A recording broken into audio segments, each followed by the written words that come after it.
Filter হচ্ছে আমরা জানি যে কিছু নির্দিষ্ট রেঞ্জের ফ্রিকোয়েন্সি সে পাস করতে দিবে এবং বাকি ফ্রিকোয়েন্সি গুলাকে সে আটকে দিবে বা অ্যাটেনুয়েট করবে। সো এই কোন সাইডের ফ্রিকোয়েন্সি গুলাকে সে পাস করতে দিচ্ছে সেটার অনুসারে তাকে এভাবে চারটা ভাগে ভাগ করা হয়: low pass, high pass, band pass এবং স্টপ, ব্যান্ড স্টপ ফিল্টার। তাহলে লো পাস ফিল্টারের ক্ষেত্রে সে একটা নির্দিষ্ট ফ্রিকোয়েন্সি, যেটা আমরা কাট অফ ফ্রিকোয়েন্সি ধরি, সেই কাট অফ ফ্রিকোয়েন্সির আগের ফ্রিকোয়েন্সিগুলোকে সে পাস করতে দেবে এবং পরেরগুলোকে পাস করতে দেয় না। হায়ার ফ্রিকোয়েন্সিগুলোকে সে অ্যাটেনুয়েট করে দেয়। আর হাই পাস ফিল্টারের ক্ষেত্রে সে একটা তার কাট অফ ফ্রিকোয়েন্সির বেশি যে হায়ার রেঞ্জের ফ্রিকোয়েন্সিগুলো আছে সেগুলো পাস করতে দেবে এবং বাকিগুলোকে সে অ্যাটেনুয়েট করবে। ব্যান্ড পাসের ক্ষেত্রে সে একটা নির্দিষ্ট ব্যান্ডের মধ্যে ফ্রিকোয়েন্সি পাস করতে দিবে এবং তার বাইরের ফ্রিকোয়েন্সিগুলো সেটা লোয়ার সাইডে হোক কিংবা আপার সাইডে হোক সে পাস করতে দিবে না। আর ব্যান্ড স্টপ ফিল্টারের ক্ষেত্রে সে একটা নির্দিষ্ট রেঞ্জের ফ্রিকোয়েন্সিকে পাস করতে দিবে না, বাকি যে কোনো ফ্রিকোয়েন্সি সে পাস করতে দেয়। তো এই ফ্রিকোয়েন্সিগুলা ফিল্টারগুলো আসলে অ্যাপ্লিকেশনগুলো হচ্ছে যে আমরা যে রেডিওর বিভিন্ন চ্যানেল থাকে যে তাদের নামগুলো দেওয়া থাকে যে 98.6 এফএম বা 89.6 এফএম। সো ওখান থেকে আসলে বোঝা যায় যে যে সবগুলা চ্যানেল যদি একই ফ্রিকোয়েন্সি ইউজ করতো তাহলে কি হতো, যে তারা যে সিগন্যালটা সাপ্লাই করতেছে বা পাঠাচ্ছে সেটা একটা একটার সাথে ইন্টারসেক্ট করে আসলে আমাদের এখানে নয়েজ ছাড়া কিছুই আসতো না। সো তাদেরকে একটা ফিক্সড রেঞ্জের ফ্রিকোয়েন্সি ব্যান্ড দিয়ে দেওয়া হয়েছে এবং তারা ওই ব্যান্ডের মধ্যে সিগন্যালগুলোকে পাস করে, যে কারণে আমরা ওই ব্যান্ডের মধ্যে যখন আমাদের রেডিওটাকে অপারেট করি তখন আমরা সেই চ্যানেলের যে সিগন্যালগুলো পাঠাচ্ছে, গান বা যাই হোক নিউজ, সেগুলো আমরা শুনতে পারি। তো না, রেকর্ডেড হচ্ছে না। লেকচার তো দেয়া আছে, থিওরি ভিডিও তো দেয়া আছে, এটা তো ল্যাব। আমি তো জাস্ট বুঝাচ্ছি, সে কারো সমস্যা থাকলে জিজ্ঞাসা করব। তো এখানে যে ফিল্টারগুলো দেয়া আছে সেগুলো হচ্ছে আমার আইডিয়াল কেসের জন্য দেয়া আছে, অর্থাৎ শার্পলি সে F1 থেকে পাস করা শুরু করছে এবং শার্পলি সে F2 তে শেষ হচ্ছে, F2 এর বাকিগুলো সে পাস করতে দিবে না। বাট আমরা নর্মালি প্র্যাকটিক্যালি যেগুলো ইউজ করি সেগুলোতে আসলে দেখা যায় যে এগুলো আসলে আইডিয়াল হয় না। অর্থাৎ আমি যদিও বলি যে আমার কাট অফ ফ্রিকোয়েন্সি F2 এখানে, বাট অ্যাকচুয়ালি তারপরও সে কিছু রেঞ্জ পর্যন্ত ফ্রিকোয়েন্সি পাস করে। তো আমাদের চেষ্টা থাকে যতটুকু সম্ভব আইডিয়ালের কাছাকাছি যাওয়া, বাট অ্যাকচুয়ালি কখনোই আমরা আইডিয়ালে পৌঁছাতে পারি না। মোটামুটি আইডিয়ালের কাছাকাছি যাওয়ার চেষ্টাই আমরা করি। তো গেইন তো আমরা জানি যে আউটপুট বাই ইনপুট ভাগ করলে আমরা গেইন পাই, এবং সেটাকে যদি আমি ডেসিবেলে নিতে চাই তাহলে আমাকে লগারিদম করে সেটার সাথে 20 গুণ করতে হয়।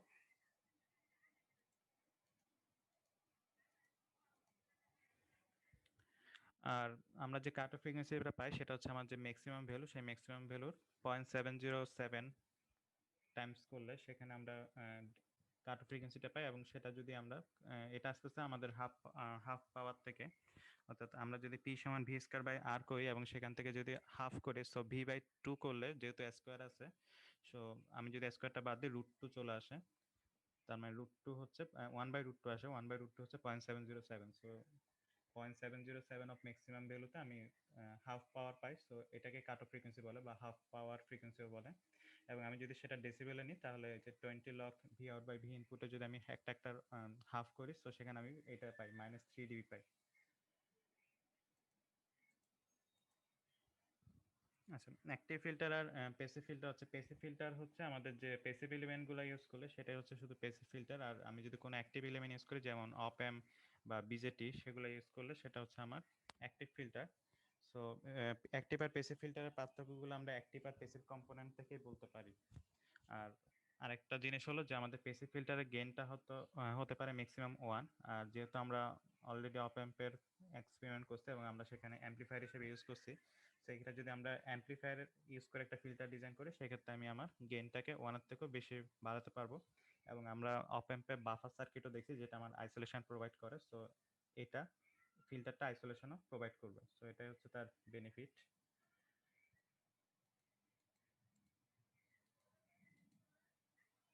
আচ্ছা, এখন যেটা আমাদের যে মেন এক্সপেরিমেন্টে যেটা আমরা ডিজাইন করতেছি বাটার অফ ফিল্টার, সে এটা হচ্ছে আসলে ফিল্টারের এক ধরনের রেসপন্স। আমরা যেটা বললাম যে আইডিয়ালি আমি কখনোই মানে প্র্যাকটিক্যালি আমি কখনোই আইডিয়াল ফিল্টারের রেসপন্সটা পাই না। সো আমার এমন হতে পারে যে এখানে কিছু রিপল আসছে, আবার এই যে আমার আইডিয়ালি জিনিসটা কাট অফ ফ্রিকোয়েন্সিতে এখানে থেমে যাওয়ার কথা ছিল, কিন্তু তার কিছু দূর পরও সে পাস করতে দেয়। এবং এরপরও ধরলাম এখানে শেষ হলো এবং এখানের পরও আমি কিছু রিপল পেতে পারি বা রিপল বা ওভারশুট পেতে পারি। তো যেটা পাস ব্যান্ডের মধ্যে রিপল পাই সেটাকে বলে পাস ব্যান্ড রিপল, যেটা স্টপ ব্যান্ডে পাই সেটা হচ্ছে স্টপ ব্যান্ড রিপল। আর এই জিনিসটাকে বলা হয় এই যে ট্রানজিশন হচ্ছে তার ম্যাক্সিমাম গেইন থেকে জিরোর দিকে, সো সেটা হচ্ছে আমার রোল অফ। সো এই রোল অফটাই হচ্ছে আমরা যেটা ডিজাইন করতেছি 40 ডিবি ডেসিবেল পার ডিকেট। সো এটা মানে হচ্ছে পার ডিকেট মানে কি প্রতি 10 টাইমসে। তার মানে হচ্ছে আমি যদি এখানে 10 থাকে, তারপর আমি চিন্তা করবো 100-এ কত, অর্থাৎ আমি 10 টাইমস বাড়ালাম। 100 চিন্তা করলে তারপর আমি ভাববো যে 1000-এ কত। তো আমি এবার প্রতি 10 টাইমস বাড়লে দেখবো যে আমার এর রোল অফটা হয়েছে, অর্থাৎ এখানে যদি 0 ডেসিবল থাকে তাহলে এই জায়গাটা 100-তে আসার উচিত, অর্থাৎ 1-এ যদি 0 থাকে তাহলে 100-তে আসা উচিত 40। তাহলে আমার তখন আমরা বলতে পারবো যে প্রতি ডিকেডে 40 ডেসিবেল রোল অফ পাইছি। তো এই রেসপন্সগুলোর উপর ভিত্তি করে যে ফিল্টারের রেসপন্সগুলোকে ক্লাসিফাই করা হয়েছে, তো এখানে যেটা অরিজিনাল দেয়া ছিল সেটা ছিল বাটার রোড। তো আমি যদি এরকম রিপল পাই, যদি শুধু পাস ব্যান্ডে রিপল পাই সেটাকে বলা হয় চেবিশেভ রেসপন্স। যদি দুই দিকে রিপল পাই, পাস ব্যান্ড এবং স্টপ ব্যান্ড দুইটাতে রিপল পাই, সেটাকে বলা হয় ইলেকট্রিক্যাল রেসপন্স। আর আমার যদি ফ্ল্যাট রেসপন্স পাই, এখানে যেটা ফ্ল্যাট ছিল, এই যে ফ্ল্যাট ছিল, সেটাকে বলা হচ্ছে বাটারওয়ার্থ রেসপন্স। তো যেহেতু এটাতে মোটামুটি ফ্ল্যাট রেসপন্স পাওয়া যায় বলে বেশিরভাগ ক্ষেত্রে বাটারওয়ার্থ ফিল্টার রেসপন্সটাকে ইউজ করা হয়। এবং এখানে হচ্ছে তার রোল অফগুলো দেখানো আছে যে অর্ডার অনুসারে তার রোল অফগুলো ভেরি করে। আমি যত অর্ডার বাড়াবো তত রোল অফটা আইডিয়ালের কাছাকাছি যাবে। সো অর্ডার মানে হচ্ছে আমার এখানে কয়টা স্টোরেজ এলিমেন্ট ইউজ করছি। আমি যদি নর্মালি একটা ফিল্টার ডিজাইন করতে, তো একটা ক্যাপাসিটর আর একটা রেজিস্ট্যান্স হলেই হয়। সো আমি ওইটা দিয়েই একটা বাটার ফিল্টারও ডিজাইন করতে পারি। কিন্তু আমি যদি আমার এই যে রোল অফ আছে, রোল অফটাকে আইডিয়ালের কাছাকাছি নিতে চাই, সেক্ষেত্রে আমাকে অর্ডার বাড়াতে হবে, অর্থাৎ আরো বেশি সংখ্যক ক্যাপাসিটর ইউজ করতে হবে।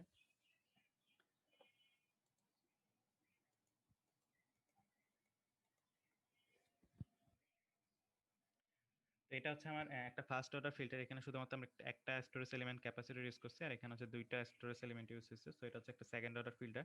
সো এই রেসপন্সগুলোর ক্যারেক্টারিস্টিকগুলো দেখা যায় যে ফার্স্ট অর্ডারের ক্ষেত্রে বাটারওয়ার্থ ফিল্টারে -20 ডিবি পার ডিকেট রোল অফটা হয়, অর্থাৎ প্রতি 10 গুণ ফ্রিকোয়েন্সি বৃদ্ধিতে তার যে রোল অফটা হয় সেটা হচ্ছে 20 ডিবি। আর আমি যত অর্ডার বাড়াবো তত সেটা তত ইন্টু 20 হয় আর কি। অর্থাৎ আমি যদি এটা একটা সিম্পল ইকুয়েশনে বলতে পারি যে 20 n আকারে dB per decade roll off হবে, যেখানে n হচ্ছে তার অর্ডার নাম্বার। তো আমি যদি সেকেন্ড অর্ডার ইউজ করি সেটা 40 ডিবি হবে, 3 অর্ডার ইউজ করলে 60 ডিবি পার ডিকেট হবে।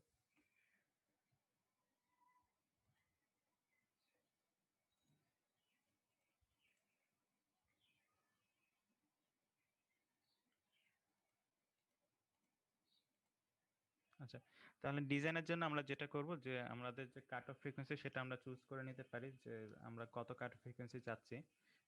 অর্থাৎ ওই যেহেতু আমরা একটা লো পাস ফিল্টার ডিজাইন করতেছি, তার মানে ওই ফ্রিকোয়েন্সির বেশি ফ্রিকোয়েন্সিগুলো আমরা পাস করতে দিব না।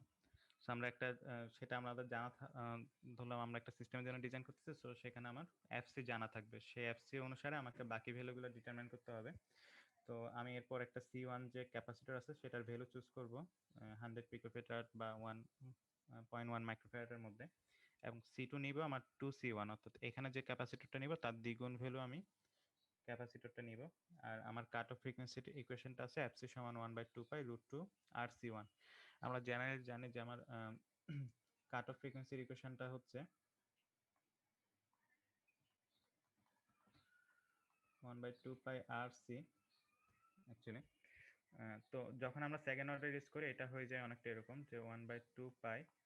সেকেন্ড অর্ডারে যেহেতু একটা রেজিস্ট্যান্স, দুইটা রেজিস্ট্যান্স থাকবে, যে R1 R2 এবং C1 C2। সো আমি এভাবে এভাবে আসি ইকুয়েশনটা R1 R2 into C1 C2।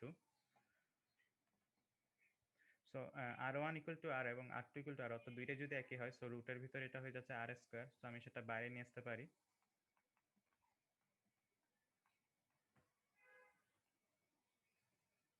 আমি 8টা বাইরে আনলাম, আর বাকি আসছে C1 আর C2। সো C2 আমরা ডিজাইন করতেছি 2C1 হিসেবে, সো আমি বলতে পারি 2C1 স্কয়ার হয়ে যাচ্ছে। তার মানে আলটিমেটলি আমি যদি C1 এর উপর রুট স্কয়ারটা কাটাকাটি করে দিই, সো আমার √2 থাকবে ইনটু C1 থাকবে। তো আমার যদি FC ফিক্স করে নিই এবং C1 এর একটা ভ্যালু বসাই নিই, সেখান থেকে আমি বাকি 8টা ক্যালকুলেট করে নিতে পারবো। তো আমাদের যে সেটআপ এক্সাম হবে সেখানে এরকম কোনো প্রবলেম থাকতে পারে যে আমাদের ফ্রিকোয়েন্সিটা আমরা ফিক্স করে দিলাম যে এই ফ্রিকোয়েন্সির কাট অফ ফ্রিকোয়েন্সিটা আনো, অর্থাৎ বললাম 150 কাট অফ ফ্রিকোয়েন্সি ধরে এই 40 dB পার ডিকেট ডিজাইন করো বাটারওয়ার্থ ফিল্টার। তো তখন আপনাদেরকে তখন এই ইকুয়েশনটা থেকে আর এর ভ্যালুটা C1 যে কোনো একটা ভ্যালু ধরে নিয়ে আর এর ভ্যালুটা হিসাব করতে পারেন, অথবা উল্টাটাও করা যায়, আর এর ভ্যালুটা ধরে C1 হিসাব করা যায়। তো এইটা আসলে কোথা থেকে আসছে সেটা যদি একটু দেখায়, যে C2 = 2C1, এটা আসলে একটা বিশাল ডিরাইভেশন আছে, যে আমরা এখানে যদি ল্যাপ্লাস ইকুয়েশনের মাধ্যমে এটাকে সলভ করি তার ট্রান্সফার ফাংশনটা ধরে, তাহলে এখান থেকে আলটিমেটলি অনেক বিশাল একটা ডিরাইভেশনের পর আমার এখানে যে C2 = 2C1 আসে, এবং আমার যে R = 1/2 √2 omega C into C1। So omega হচ্ছে আমার 2πf। তো এখান থেকে আসলে ডেরিভেশনটা আসছে। তো যেহেতু ল্যাবে আমাদের এত বিশাল ডেরিভেশনের দরকার নাই, আমরা আপাতত জানি যে আমরা এই ইকুয়েশন অনুসারে সলভটা করব, আমাদের আর আর সি এর ভ্যালুটা আমরা বের করব।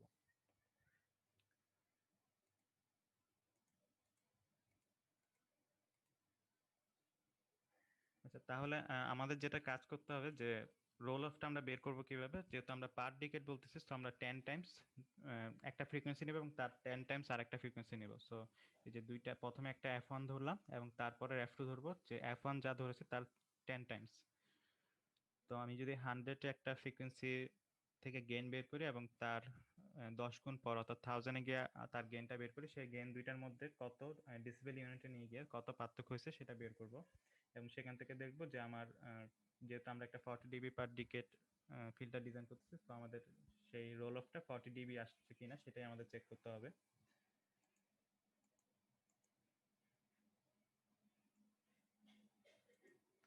তো আমরা সেট আপ দেওয়ার পর যে আমাদের ডাটাগুলো দেওয়া হয়েছিল সেখানে এই যে আমার যে ভ্যালুগুলো দেওয়া হয়েছিল, অর্থাৎ ল্যাবের এক্সপেরিমেন্টে ক্যাপাসিটর আর রেজিস্ট্যান্সের ভ্যালু অনুসারে আমার কাট অফ ফ্রিকোয়েন্সিটা আসছিল এটা 112.5, এবং সেখানে আমি আমার গেইন পাইছিলাম -3.6। যেহেতু আইডিয়াল না, তো প্র্যাকটিক্যালি তো অবশ্যই কখনো -3 আসবে না, তো -3.6 আসলো।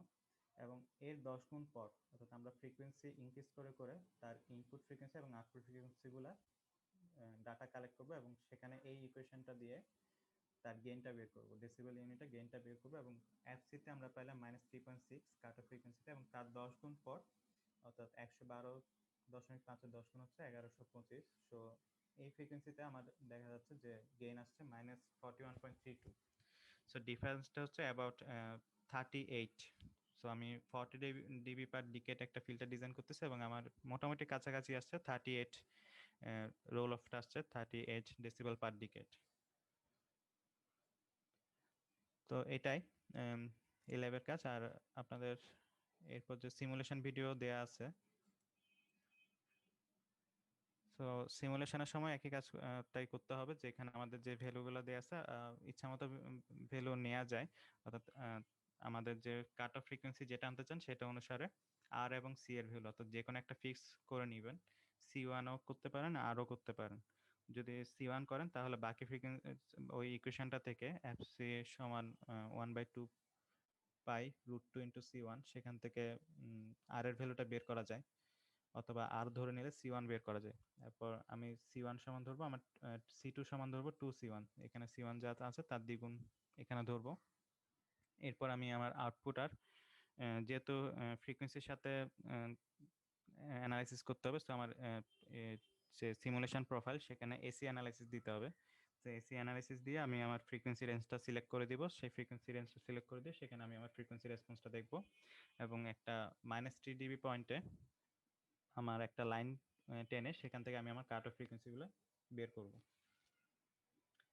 এবং কার্সর দিয়ে আমি সেই কাট অফ ফ্রিকোয়েন্সির 10 গুণ পর গিয়ে তার যে গেইন সেটাও বের করবো। সো দুইটা গেইনের ডিফারেন্স থেকে আমি বুঝবো যে আমার আসলে কত ডেসিবেল পার ডিকেটে কত ডেসিবেলের রোল অফ হয়েছে সেটা আমি আমার ক্যালকুলেট করতে পারবো।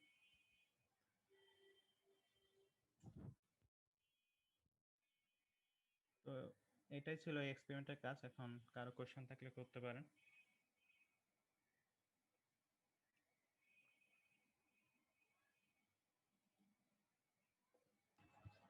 স্যার এক্সামে কোশ্চেনটা কিরকম হতে পারে স্যার বলতে যদি আগে বলবেন।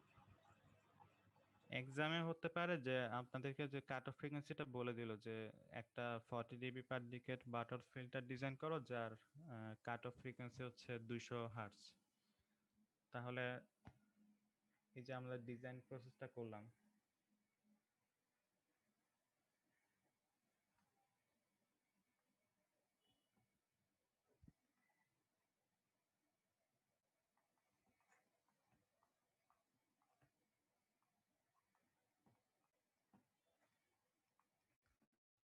এখন এটা যদি বলে দেওয়া থাকে 200 হার্টজ কাট অফ ফ্রিকোয়েন্সি আনতে হবে, তাহলে আপনি এখানে যে কোনো একটা ভ্যালু ধরে নেন, হয় C1 ধরে নেন অথবা আর ধরে নেন।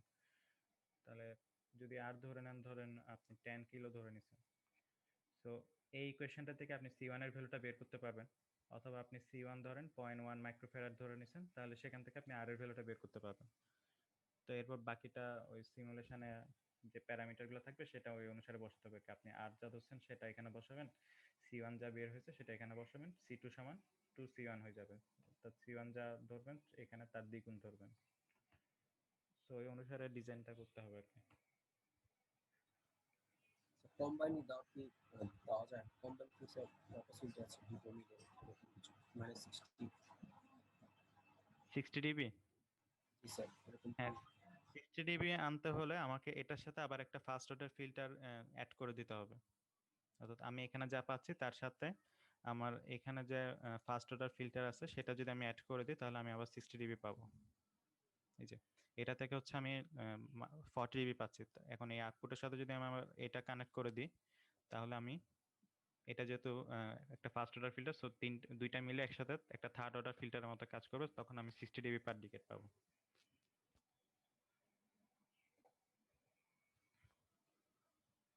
আবার যদি এরকম দুইটা সার্কিট অ্যাড করি তাহলে 80 ডিবি পার ডিকেট পাবো।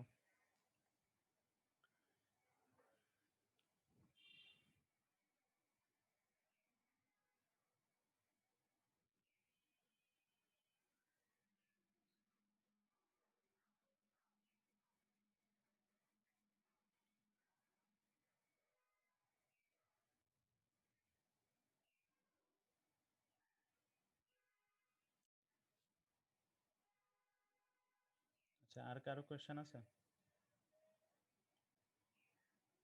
স্যার আমাদের ল্যাব এক্সাম 1 এর মার্ক গুলো কি দেয়া হবে না? মার্ক? আচ্ছা দেন, দেখি দিয়ে দিব।